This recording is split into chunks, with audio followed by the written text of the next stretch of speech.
Imagine you're driving home after a grueling day at work. You're tired, maybe even a little distracted, but all you want is to get home and unwind. The road is wet. The rain never seems to stop, and the headlights in your rear-view mirror grow closer and closer. The sound of your tires on the wet pavement is the only thing you can hear. And then you see it, the flashing lights, the pull-over signal. Your heart begins to race. You know you've done nothing wrong. But you can't shake the feeling that this stop, this moment, could change everything. What would you do if the officer who pulled you over didn't see you as an individual? What if, instead of seeing a person trying to get home, they saw only your skin color? They assume something about you that isn't true. They treat you as a criminal, even before you've done anything wrong. For millions of people, this is not a hypothetical. This is their daily reality. Racial profiling, the idea that you're judged, suspected, or mistreated simply because of the color of your skin, happens every day, in towns just like this one.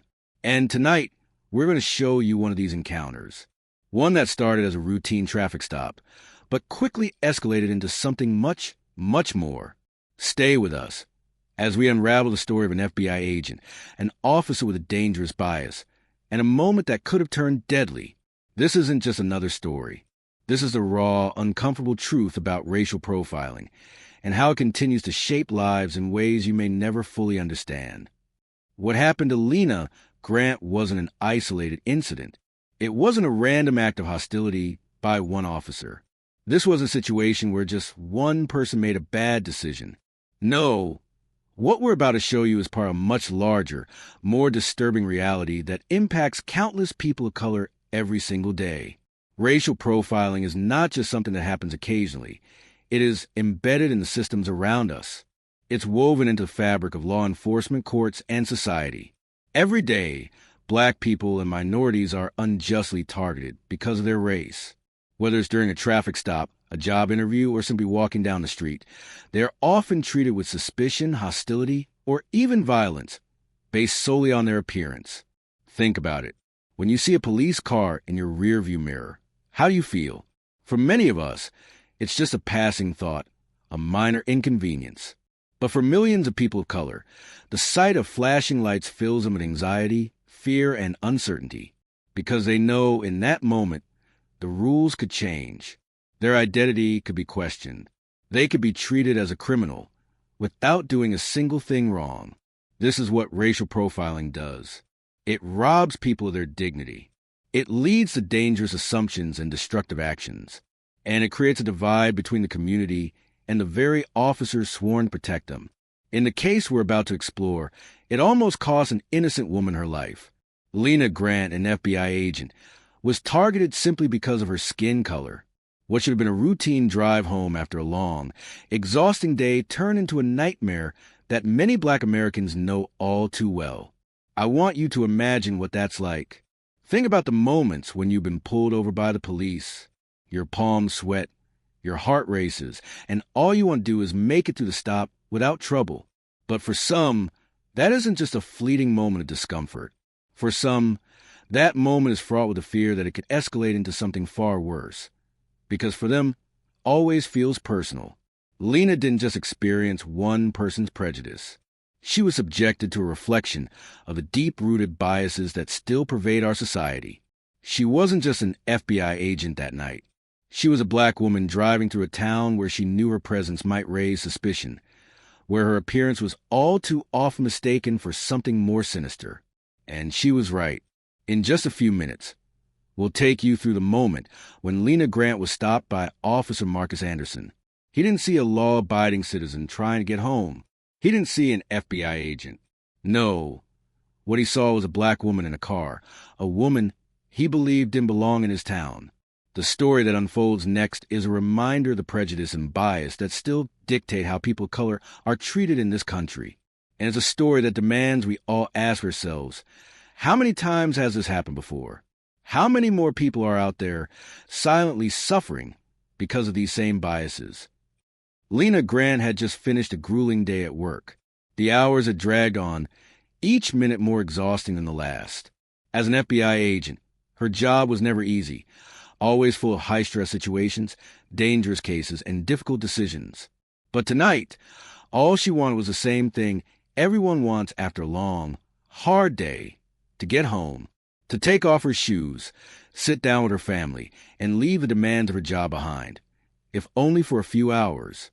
The rain had been falling for hours, relentless and heavy, turning the streets into rivers of water. It was the kind of storm that made driving treacherous. The windshield wipers worked overtime, struggling to keep up with the downpour. Lena's headlights barely pierced through the wet haze, and the road seemed to disappear beneath her tires. She tried to focus on the road ahead, but her eyes were tired. The weight of the day was pressing on her shoulders. All she wanted was to reach the safety and warmth of home. But as Lena navigated the winding streets of the small, sleepy town, something felt off. Her eyes flicked to the rear-view mirror, and she caught sight of a pair of headlights shining in the distance. At first, she thought it was just another car passing by. But no, those headlights were getting closer and closer. The unease she had been feeling slowly grew into something more intense. Her heart rate picked up, and a small knot began to form in her stomach.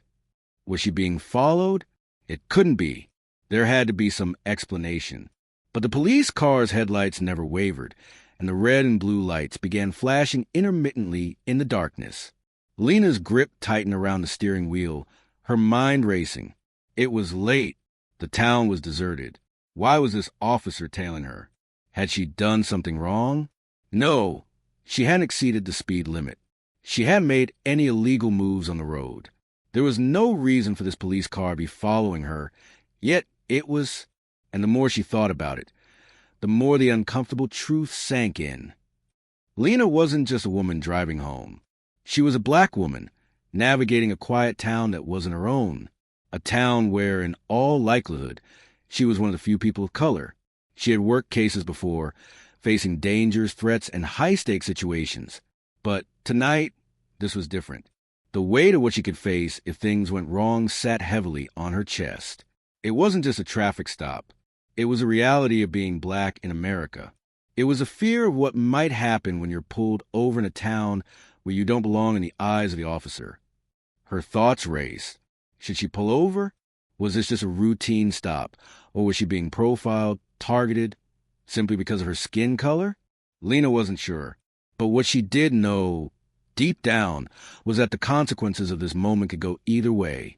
If she revealed she was an FBI agent, would the officer's hostility turn into respect, or would it escalate things even further? Lena thought about the badge tucked securely in her purse. Should she pull it out now?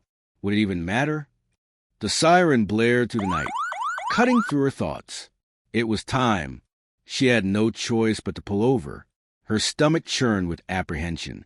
Lena knew the drill. She had been through traffic stops before, even with her FBI badge.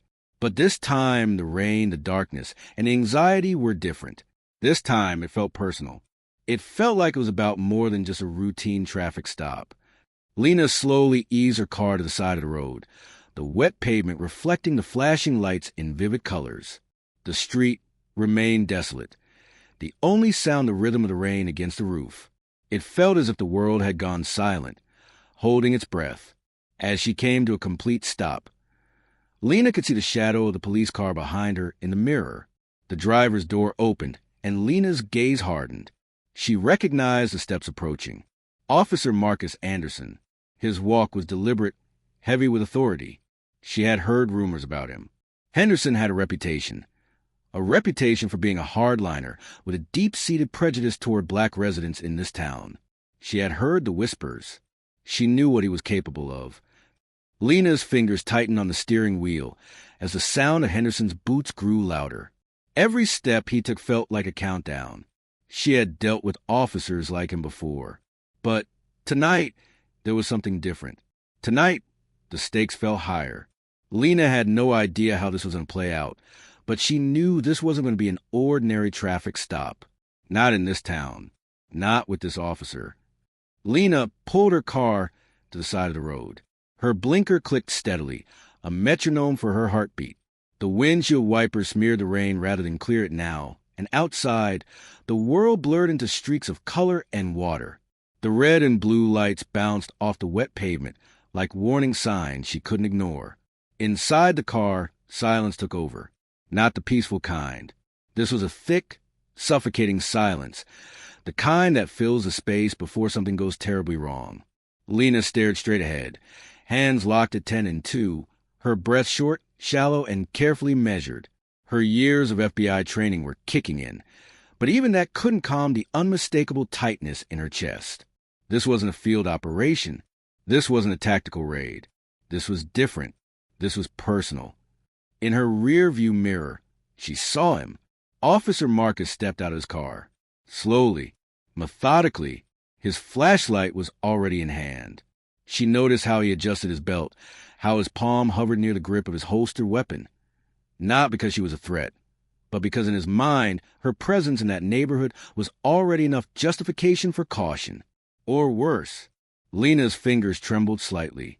She moved one hand toward her purse, hesitated, then stopped. Her FBI badge was inside, just inches away. But so was the perception that she was reaching for something. And in moments like these, perception was everything. Her training told her to identify herself early. Her instincts told her to wait. She had seen enough stories to know that the wrong move, any move, could be twisted into a justification. Her thoughts raced. Do I announce I'm federal law enforcement now, before he even reaches the window?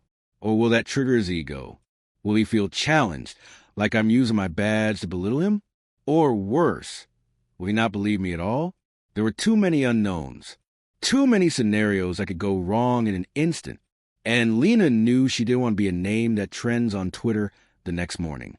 She didn't want her family to get that phone call. Seconds stretched. Marcus was still approaching, his footsteps splashing in the shallow puddles, slow and deliberate. The rain drummed harder on the roof of her car, the world outside shrinking to a rhythm of anxiety. Her heartbeat thudded in her ears. This wasn't just another stop for her. It wasn't just another patrol for him. This was a collision course between assumption and identity, between power and restraint, between fear and fact. Tap, tap. The flashlight struck her window. Not a knock, not a polite gesture, a declaration. Lena rolled the window down slowly. Cold rain and sharp night air rushed in, mixing with the adrenaline already flooding her system. She looked up at him. His jaw was clenched, his expression unreadable, but his posture screamed authority. License and registration. The word snapped out at him like a command, not a request. No explanation, no greeting, no standard protocol. Just suspicion soaked in authority. Lena met his eyes, not defiantly, but calmly, intentionally. She moved slowly, narrating every motion as she reached for her documents, her license, her registration. She avoided reaching for her badge. Not yet. Not unless she had to. Not unless things started slipping out of her control. I'm reaching into my purse, she said clearly, voice even. Just getting my license and registration. She watched his hand subtly adjust on the flashlight. A small movement, but one she didn't miss. He was tense too.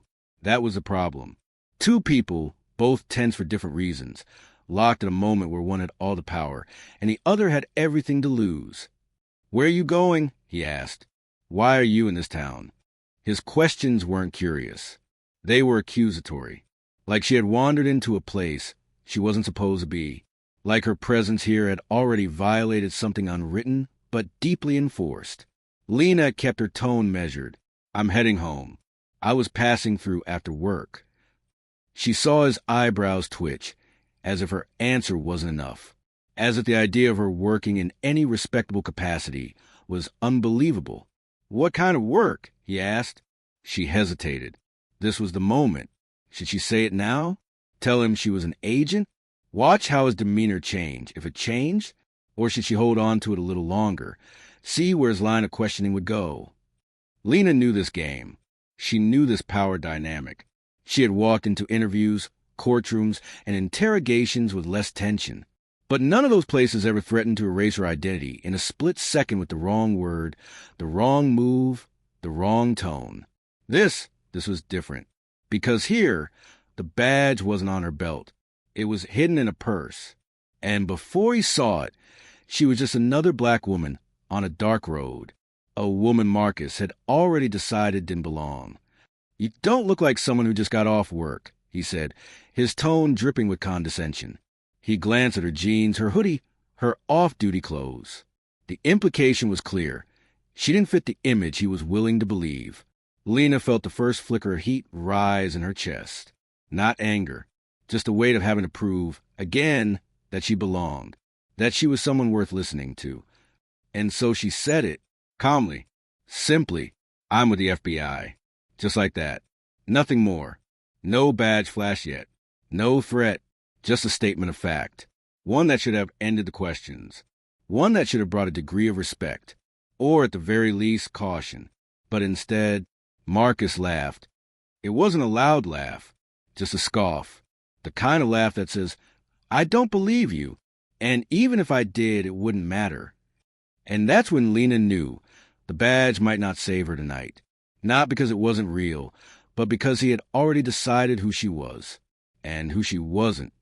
Lena sat motionless, her hand still resting on the steering wheel. Anderson hadn't moved away from her window.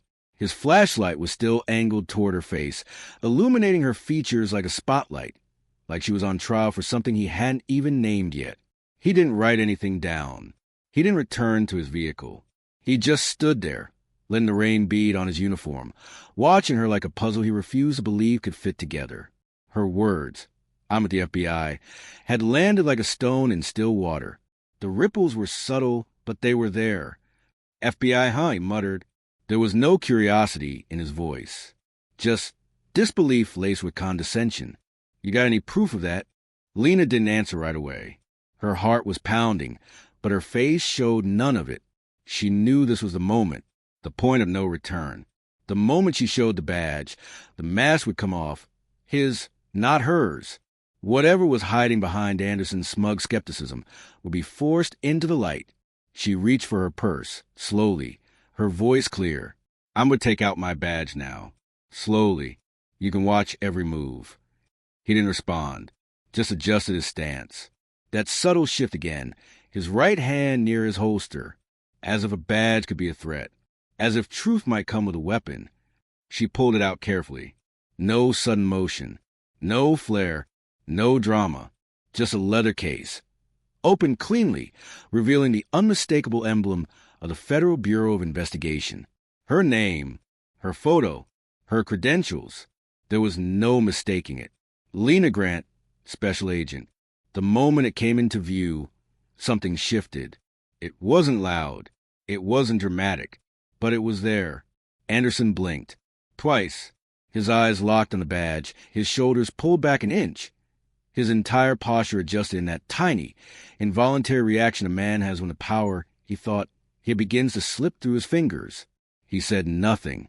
His mouth opened, then closed again, like his brain was trying to issue a response, but couldn't find one that wouldn't indict him further.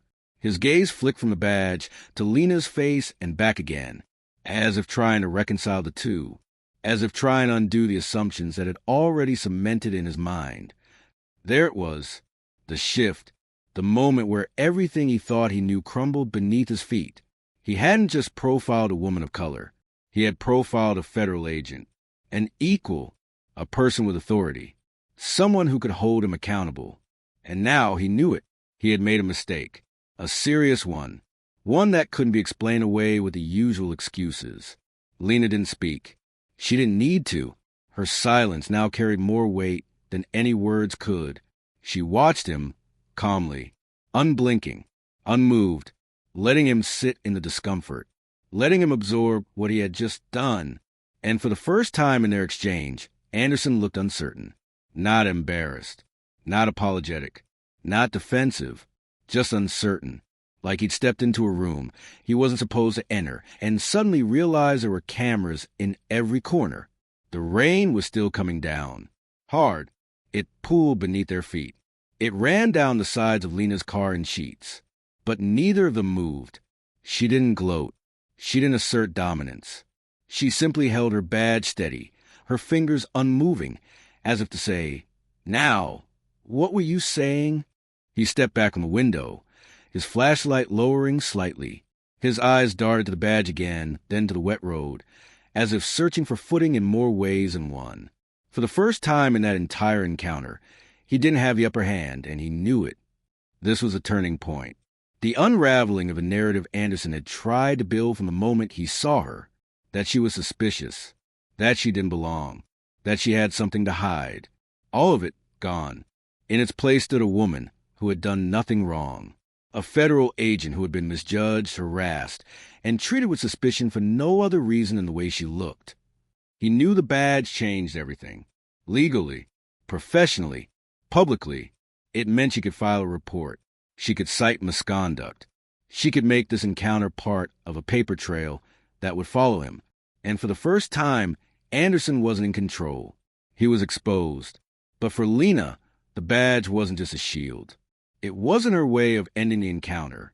It was a mirror for Anderson to see himself clearly. And he didn't like what he saw. "You didn't know because you didn't care," she finally said. Her words were calm, measured, but they landed like a strike. "You saw what you wanted to see.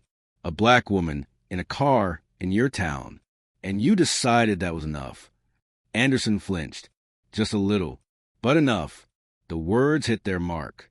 She didn't raise her voice. She didn't need to. Truth has a way of cutting through without volume. And in that moment, Lena was no longer the subject of his authority. She was a witness, the one holding the flashlight now. And Anderson was caught in the beam. Now, I want you to pause for a second. I want you to think about what's just happened here. Lena stood her ground, unwavering. She didn't back down. She didn't let Anderson's preconceived notions dictate her actions. But what if it had been you? What if you were the one in Lena's shoes, being stopped on a quiet, rainy road in the middle of nowhere, just because of the color of your skin? How would you feel in that situation? Would you be able to stay as composed as Lena did, knowing the potential consequences of making one wrong move? Knowing that the officer in front of you could escalate things further, simply because of his own biases? Would you have been able to remain calm when your rights were being violated, when your identity was being questioned simply for who you are? The reality is, many of us can't even begin to imagine the kind of fear and pressure Lena felt in that moment. But the truth is, this happens far too often. And that's why we're here talking about it. This story is just one instance, but it's part of a larger pattern. A pattern that affects millions of black and minority individuals every day. The fear of being targeted. The fear of not knowing whether your encounter with law enforcement will end peacefully or escalate into something far worse. So, I want to hear from you. What would you have done in Lena's shoes? Would you have stayed calm as she did?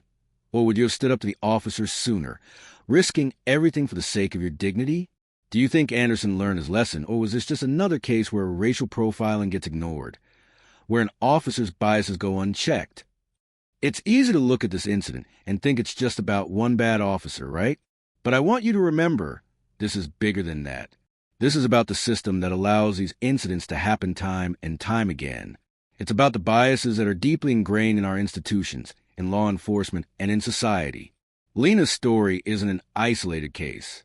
This happens every day, in towns across the country, to people who look just like her, and it could happen to you too. That's why this conversation matters. That's why we need to talk about racial profiling and the systems that support it. Do you think Anderson truly understands what he's done? Do you think he's learned from this experience? Or will it be just another story swept under the rug? Let me know in the comments below. I want to hear your thoughts. Because this isn't just Lena's story. This is our story. It's time we stopped looking away. As you reflect on this story, think about the broader issues at play. Racial profiling isn't just about one bad officer.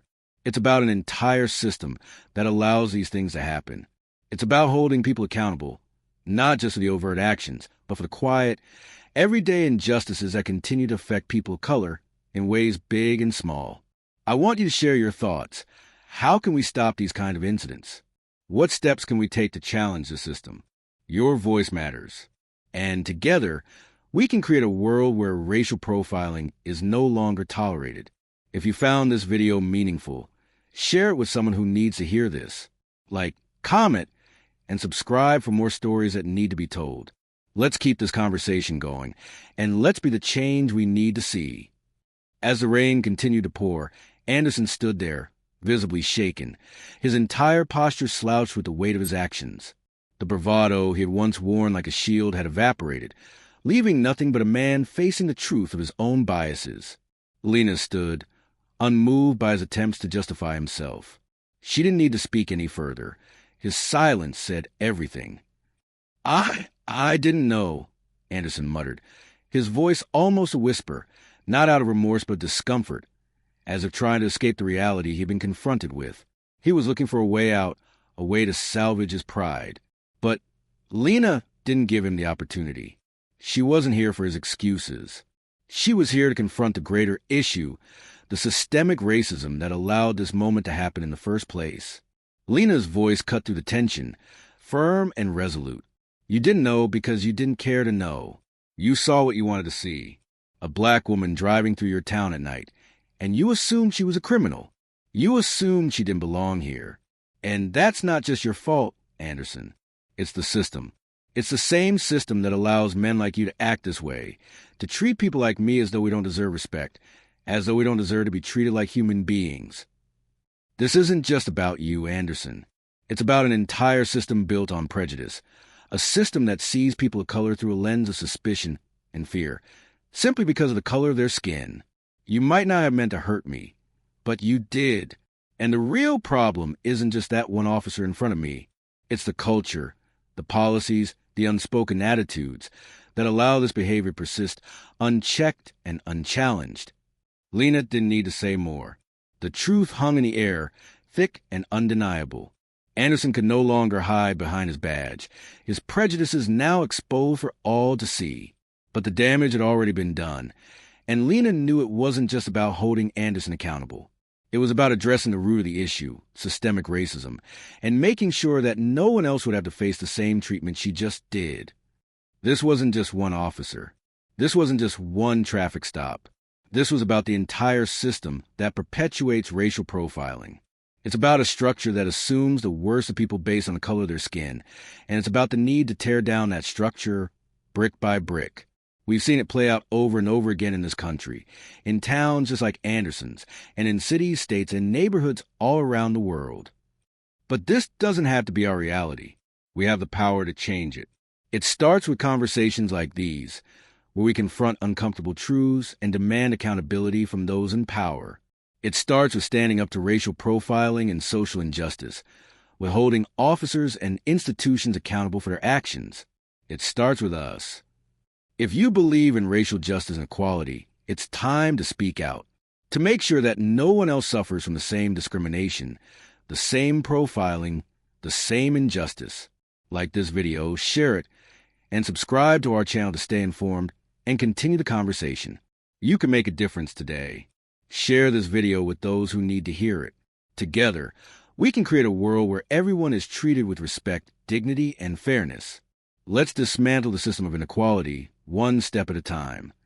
Racial profiling is a deeply ingrained issue, one that impacts millions of people every year. But what exactly is racial profiling? Simply put, racial profiling occurs when law enforcement officers target individuals based on their race or ethnicity, rather than on any legitimate suspicion of criminal activity. It's a practice that's been proven to disproportionately affect people of color, particularly Black Americans, who are stopped, searched, and arrested at much higher rates than white Americans, often without cause. Studies show that Black Americans are twice as likely to be stopped by police than white Americans.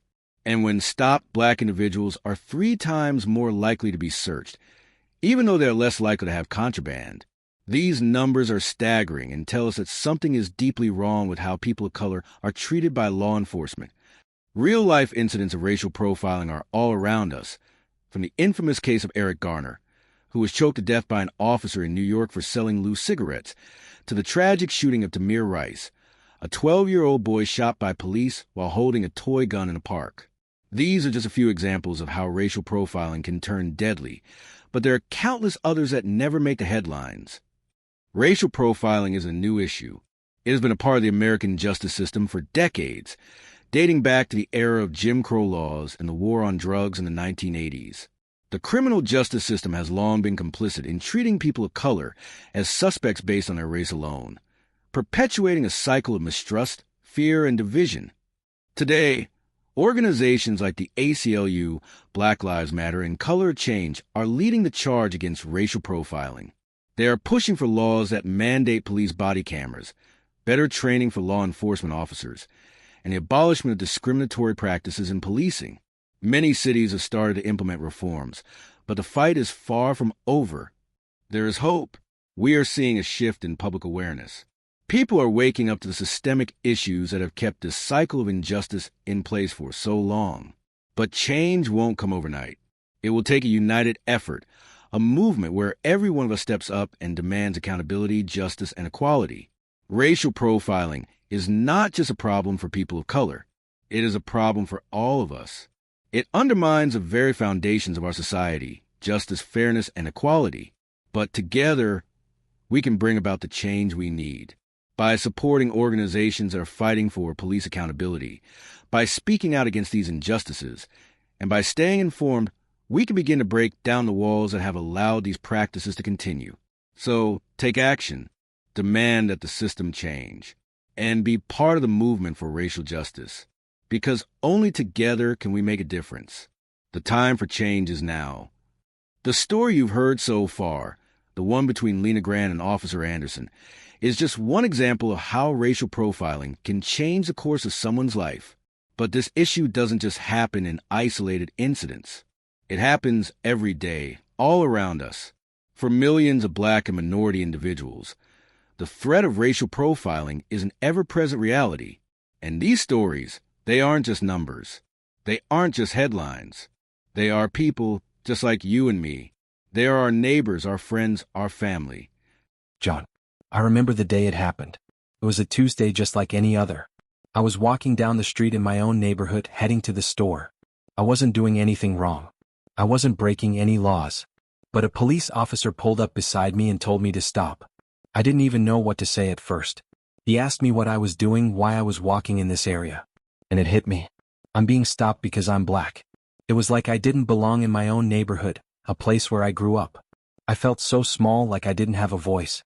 The officer just kept questioning me like I had something to hide. I tried to explain, but he didn't listen. It was like he didn't even see me as a person. Just another Black man on the street, an automatic suspect. Eventually he let me go, but not without making me feel worthless.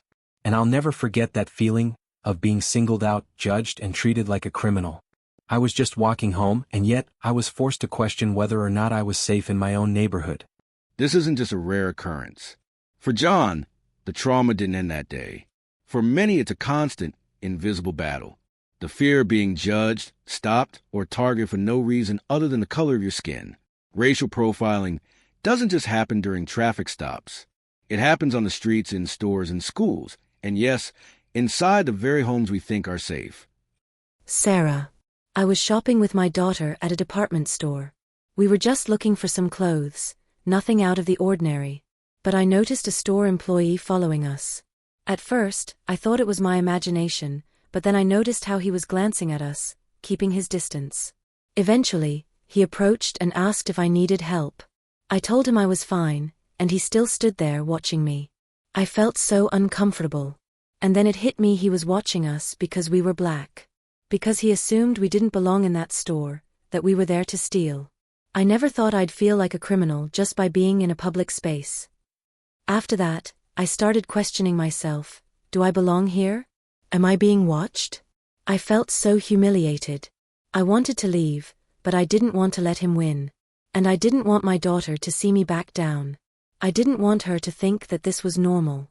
It's heartbreaking to realize that this is the world we live in, where you're judged before you even have the chance to prove yourself. John's story, Sarah's story. These are just two of countless examples of how racial profiling affects people in ways both big and small. The fear, the anxiety, the humiliation. These experiences are not isolated. They are systemic. They are part of a larger issue that we, as a society, need to address. And we need to address it now. The reality is this. According to studies, Black Americans are 3 times more likely to be stopped by police than white Americans. Black drivers are twice as likely to be searched during a traffic stop, even though they're less likely to have contraband. These are just numbers, but behind each one is a real person, a mother, a father, a son, a daughter, who experiences a trauma and fear that come with racial profiling. We can't let this continue. We cannot remain silent while our fellow human beings face this injustice every single day. It's time to stand up. It's time to demand that law enforcement be held accountable. It's time to ensure that racial profiling is no longer ignored, that systemic racism is no longer tolerated. You have the power to make a difference. Whether you're participating in protests, signing petitions, or simply having conversations that challenge these biases, every step counts. But we can't do it alone. We need each other. We need you to get involved. Support organizations that are fighting for police reform. Demand that law enforcement agencies implement anti-bias training, that they hold their officers accountable for their actions. Support movements that are working to dismantle the structures of inequality. If you believe in racial justice and equality, take action today. Share this video. Let people know what's happening. Raise awareness in your community. We must challenge these systems together, because together, we can create a world where no one has to live in fear of being racially profiled. Together, we can create a world where justice and equality are not just ideals, but realities. Thank you for watching and for being part of this conversation. It's not an easy conversation, but it's one that must be had. We have the power to create change, to create a future where racial profiling and injustice no longer rule the day. Let's keep pushing forward. Let's continue to demand the change we deserve. And let's make sure that every person, regardless of their race or background, is treated with the respect, dignity, and equality they deserve.